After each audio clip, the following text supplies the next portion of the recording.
இவர்கள் பட்டியலிடுகிறார்கள். 22 கட்சி கூட்டணி, 23 கட்சி கூட்டணி. எத்தனை கட்சி அந்த காங்கிரஸ் வேற கட்சி எங்களோட இருந்து அவங்களோட வந்துச்சு, ஏற்கனவே உங்களோட இருந்துச்சு. சாதகம் பார்த்து கல்யாணம் முடிச்சு வச்சாலே குடும்பத்தில் சண்டை நடக்கும், குழப்பம் நடக்கும். இன்னைக்கு காங்கிரசுக்கு திமுகவுக்கு ஜாதக பொறுத்தவே இல்லை. ஜாதகத்துல 2 பேருக்குமே 7 ஓடிட்டு இருக்கு.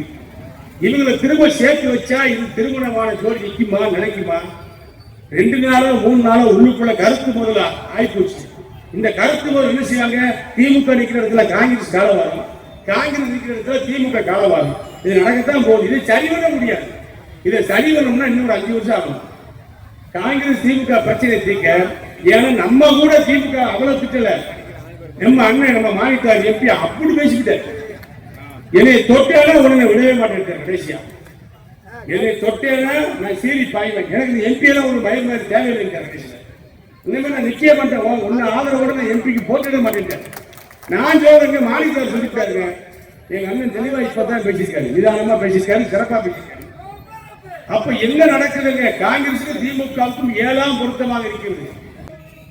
22 கட்சி 30 கட்சி என்ன 50 கட்சி திமுக சேர்ந்தான் தெரியும். திமுக அத்தனை இடங்களிலும் 230 இடங்களிலும் கெப்பாசிட்டி நிலைமையை தமிழ்நாட்டு மக்கள் உருவாக்குவார்கள்.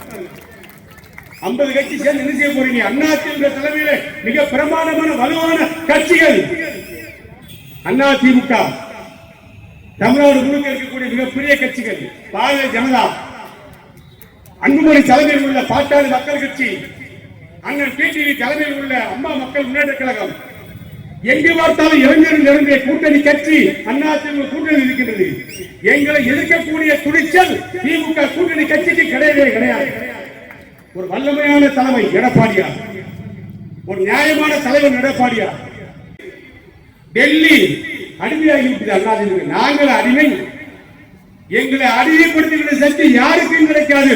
புரட்சித் தலைவர் எம்ஜிஆர் உருவாக்கிய இயக்கம், புரட்சித் தலைவர் அம்மா வளர்த்த இயக்கம், புரட்சித் தலைவர் எடப்பாடியார் வளர்த்து கொண்டிருக்கிற இயக்கம். இந்த கட்சி யாருக்கும் எந்த சொல்லில் அடிமை என்பதே கிடையாது. யாரை அடிமைப்படுத்துவது கிடையாது, யாருக்கு நாங்கள் அடிமையும் கிடையாது. உண்மையாக உழைப்போம், உள்ளதை சொல்வோம், நல்லதை செய்வோம், மக்களிடத்தில் எதுவாக இருந்தாலும் ஓப்பனாக பேசுவோம். இதை செய்வோம் என்று சொல்வோம், செய்து கொடுப்போம். திமுக ஸ்டாலின் அவர்கள் இன்றைக்கு பத்திரிகையாளர் மத்தியிலே அப்படிங்கிறார். அண்ணா திமுக என்ன உங்களுக்கு எல்லாம் ஈஸியா தெரிகிறதா? அண்ணா திமுக தலைமையில் உள்ள கட்சிகள் என்ன ஈஸியா தெரிகிறதா? காங்கிரஸ் கட்சி உங்களோடு வந்து விட்டாலே நீங்கள் மகனும் சுட்டு விடுவீங்களா? அண்ணா திமுக சொந்தம் ஒவ்வொருத்தரும் ரத்தத்தை வேர்வையை இலக்கை சிந்தி பணியாற்றக்கூடிய வீரர்கள், வீர தளபதிகள். எவனுக்கு பயப்பட மாட்டான், எவனுக்கு அடிபடிய மாட்டான். எதிரிகள் 1000 பேர் வந்தாலும் நெஞ்சை நிமிர்த்தி காட்டக்கூடிய வல்லமை உடைத்த தளபதிகள் அண்ணா திமுக. அடியாளத்திலே ஸ்டாலின் இது கையை விட்டு காட்டுகிறார், ஜம் ஜம் என்று காட்டுகிறார். கூட்டணி அமைச்சு விட்டார்களா? நீங்கள் கூட்டணி சேர்ந்தா என்ன, நாசமா போனா எங்களுக்கு என்ன? இப்படி மக்களுக்காக பணி செய்யக்கூடிய தலைவர் எடப்பாடியார். அவரை பற்றி பேசுவது, அவர் காலையில் விழுந்து வந்தார். அவருக்கு நேரம் சரியாக இருந்த காரணத்தினால்தான் அவர் எல்லோரும் நாங்கள் ஏற்றுக்கொண்டு கட்டாயப்படுத்தி முதலமைச்சர் பதவியை உட்கார வைப்போம். அதை சரியாக செய்து சரித்திரத்தில் இடம்பெறக்கூடிய ஒரு முதலமைச்சராக தன்னை உருவாக்கி கொண்டார். அண்ணா திமுக கட்சி இன்னைக்கு இருக்குன்னு சொன்னா அதுக்கு காரணம் யாரு? எடப்பாடியார். உண்டா இல்லையா? எத்தனை பேரு நான் தான் அண்ணா திமுக, நான் தான் அம்மாவுடைய வாரிசு சொன்ன உடனே திமுக போயிட்டு இருக்காங்க. இதுவே அம்மா சொன்னாங்களா? எனக்கு பின்னாலும் அனைத்து அண்ணா திமுக 100 ஆண்டுகள் ஆளும் வாழும் என்று சொன்ன புரட்சி அம்மா எங்க?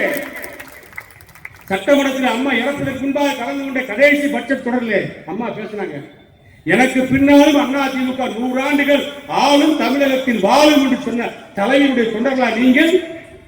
அண்ணா திமுக தொண்டர்களை பாதியிலே நட்டாற்றில் விட்டுவிட்டு பையில வச்சிருந்த அம்மாவுடைய படத்தை எடுப்பது, காரில் வைத்திருந்த அம்மாவுடைய படத்தை எடுப்பது, திமுகவுக்கு ஓடி பதவி சுகத்திற்காக ஓடி மறைவதின்ற பணியை செய்கின்றீர்கள்.